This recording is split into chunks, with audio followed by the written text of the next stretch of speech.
Hello दोस्तों, नमस्कार। मैं फिर आपके सामने एक नए वीडियो के साथ उपस्थित हुआ हूं। देखिए दोस्तों, यहाँ पर मैंने लिखा है ऑर्डिनल एडजेक्टिव। ऑर्डिनल एडजेक्टिव के पहले द का प्रयोग होता है। मेरा सेशन चल रहा है आर्टिकल में मेरा ये चौथा वीडियो है। आप इससे पहले 3 वीडियो देख लीजिए ताकि आपको हर कुछ समझ में आ जाए। फिर भी आप नए व्यूअर हैं तो इसे देख लीजिए, उसके बाद उसे समझना। देखिए, आता है कि ऑर्डिनल एडजेक्टिव के पहले द का प्रयोग किया जाता है। ऑर्डिनल एडजेक्टिव के बारे में दोस्तों आप लोग शायद नहीं जानते होंगे या सुने होंगे, नहीं सुना। मैं आज आप लोग इसी के एक्सप्लेनेशन बता रहा हूं कि ऑर्डिनल एडजेक्टिव आखिर में होता क्या है, जिसके पहले द का हम लोग आर्टिकल द का प्रयोग हम लोग करते हैं। तो देखिए, ऑर्डिनल एडजेक्टिव दोस्तों किसी नंबर को दर्शाता है। जैसे जैसे नंबर में आ जाएगा ऑर्डिनल एडजेक्टिव, जैसे first, second, third, fourth, sixth, seventh, eight, ninth, ये जो नंबर होते हैं ये जो है ऑर्डिनल एडजेक्टिव कहलाते हैं। और देखिए, इसका एग्जाम्पल के तरफ मैं आपको दिखाता हूं। देखिए दोस्तों, जो ऑर्डिनल एडजेक्टिव है वो first, second, third, fourth, fifth, etc जितने भी होते हैं, 9, 10, 11, ये जो कहलाते हैं, इसी को हम लोग, जैसे नेक्स्ट, लास्ट हो गया, इसी को कहलाते हैं हम लोग ऑर्डिनल एडजेक्टिव कहते हैं। इसी को हम लोग ऑर्डिनल एडजेक्टिव कहते हैं। इस ऑर्डिनल एडजेक्टिव के पहले द का प्रयोग होता है। इसके पहले द का प्रयोग होता है। जैसे जैसे मैं आपके सामने एग्जाम्पल देकर प्रस्तुत करना हूं, ताकि जैसे जैसे लिखेंगे हम द फर्स्ट, यानी द फर्स्ट प्राइम मिनिस्टर। देखिए, अगर हम लिखते हैं कि फर्स्ट प्राइम मिनिस्टर तो बिल्कुल ये गलत हो जाता है, लेकिन यहां पर द लगाना बिल्कुल जरूरी है। अगर हम इस द को मिटा देते हैं दोस्तों, अगर लिखते हैं कि first prime minister of India, तो जवाहरलाल नेहरू है, लेकिन यहां पर ये बिल्कुल गलत है। यहां पर लगेगा द फर्स्ट प्राइम मिनिस्टर, तो ये बिल्कुल सही। दूसरा एग्जाम्पल देखिए, जैसे लिखते हैं हम लोग द नेक्स्ट बस। बोलचाल की भाषा में हम लोग नेक्स्ट बस कह देते हैं, लेकिन ये बिल्कुल गलत है। अगर ग्रामर की दृष्टि से देखा जाए तो ये क्या है, बिल्कुल गलत है। इसके पहले द लगता है। तो इसलिए मेरा कहने का मतलब है, जैसे मान लीजिए एक और एग्जांपल आपके सामने मैं प्रस्तुत कर रहा हूं। जैसे आप कहते हैं कि जैसे द सेकेंड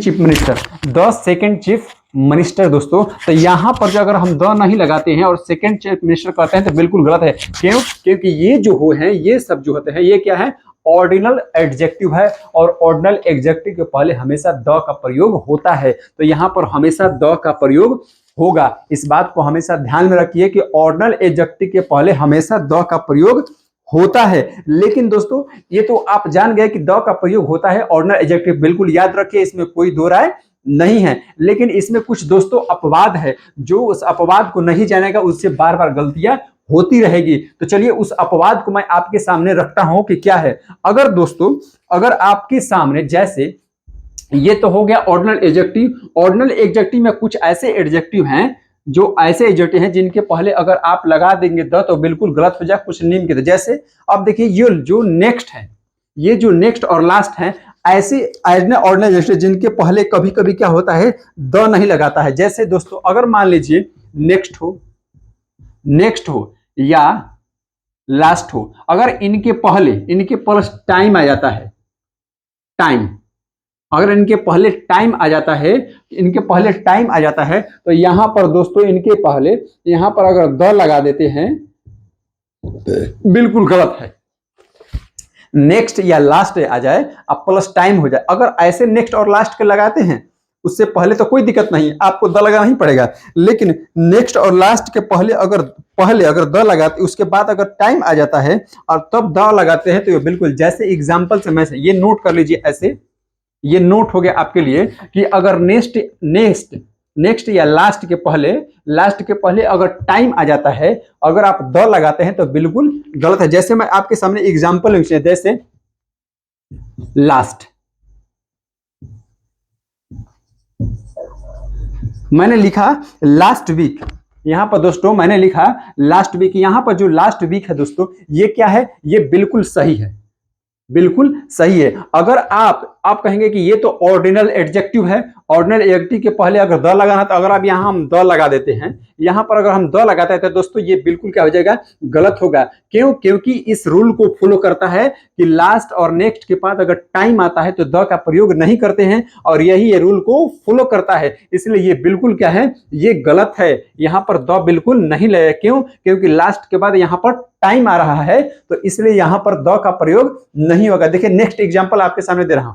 जैसे दोस्तों देखिए यहां पर मैं आपके सामने बता रहा हूं, सॉरी दोस्तों,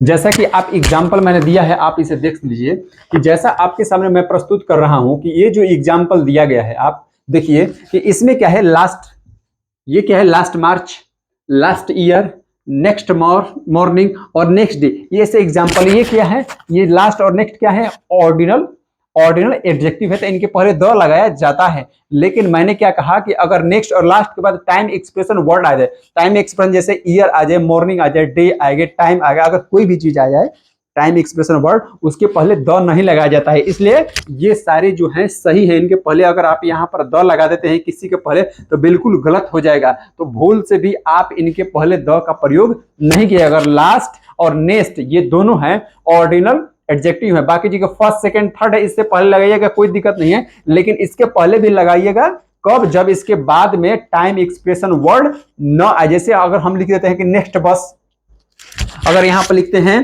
कि नेक्स्ट बस, इसके पहले द लगाएगा, बिल्कुल सही है, क्योंकि द, क्योंकि यहाँ बस जो है टाइम एक्सप्रेशन वर्ड नहीं है। लेकिन इन लोगों के पहले अगर टाइम एक्सप्रेशन वर्ड आ जाता है तो यहां पर द लगाना बिल्कुल गलत है। भूल से भी आप द मत लगाइए, वरना हमेशा आपका नंबर कट जाएगा। आप सोचिएगा कि हमने तो सही बनाया है दोस्तों। तो इसका जो नियम है उसको लिख लीजिए दोस्तों, मैं आपके सामने मैं लिख देता हूं।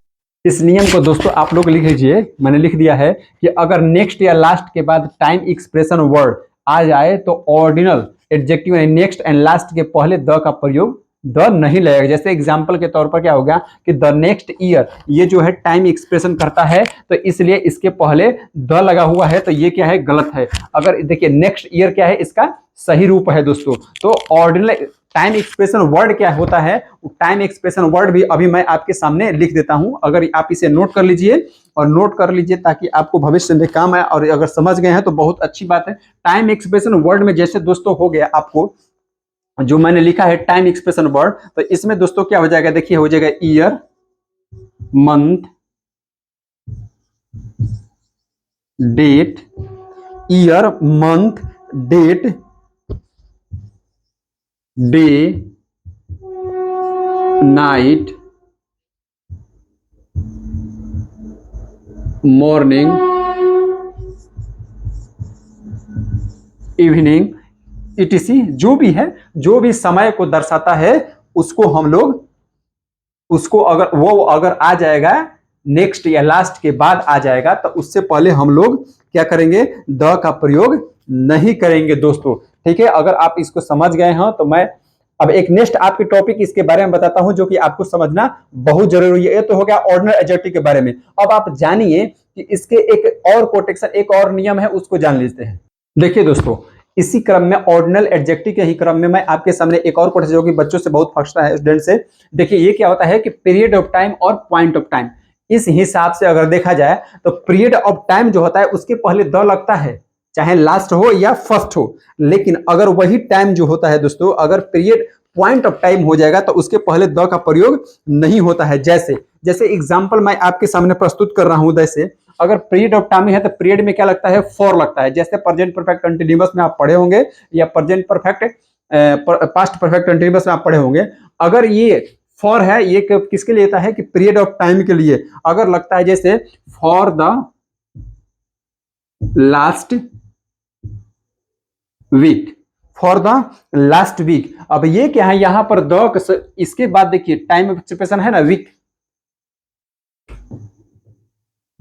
टाइम ऑफ एक्सप्रेशन वीक है, यानी टाइम यहां पर दर्शाता है, लेकिन लास्ट है तो इसके पहले क्या होगा, द नहीं लगना चाहिए। इससे पहले मैं अभी तुरंत बताया हूं ना नियम, लेकिन यहां पर फॉर लगा है और पीरियड ऑफ टाइम है, इसलिए यहां पर द एकदम बिल्कुल सही है दोस्तों, उचित है। अगर इसी को हम लोग कर देते हैं पॉइंट ऑफ टाइम, तो यहां पर पॉइंट ऑफ टाइम में क्या लगता है, सिंस लगता है, सिंस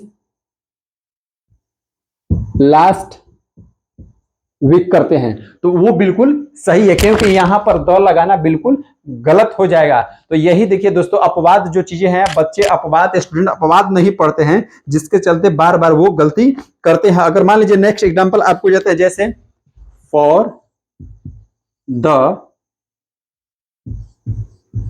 नेक्स्ट ईयर, बिल्कुल सही है, बिल्कुल सही है। फॉर, जब ये फॉर लग जाएगा तो ये क्या होगा, पीरियड ऑफ टाइम होगा, फॉर होगा। अगर यहीं पर अगर हम लिख देते हैं दोस्तों, अगर आपके सामने हम यहीं पर अगर लिख देते हैं दोस्तों, जैसे मान लीजिए यहां पर लिखते हैं सिंस द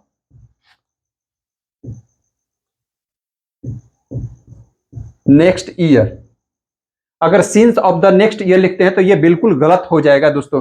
क्यों? क्योंकि यहां पर द का प्रयोग नहीं होगा, क्योंकि पॉइंट ऑफ द है। तो एक मोटे तौर पर आपको सामने जैसे एक एग्जांपल और आपके सामने मैं प्रस्तुत कर रहा हूं दोस्तों, देखिए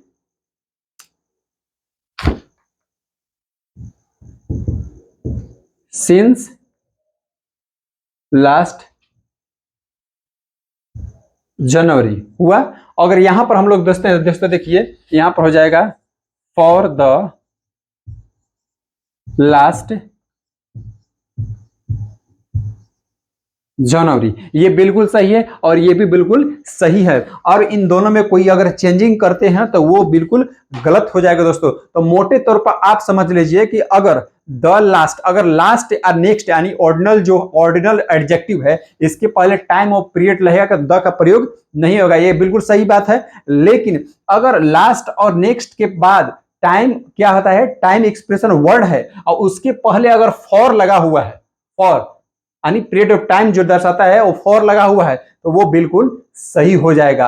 अगर सिंस लगा हुआ है तो उसके पहले द जो पूर्व में नियम है उसका पालन होगा। लेकिन अगर यहां पर फॉर मिल जाता है हमको, फॉर द लास्ट वीक हो जाता है, टाइम एक्सप्रेशन लास्ट के बाद या नेक्स्ट के बाद रहेगा, तो उसके पहले द लगाना उचित हो जाए जब अगर फॉर हम देखेंगे।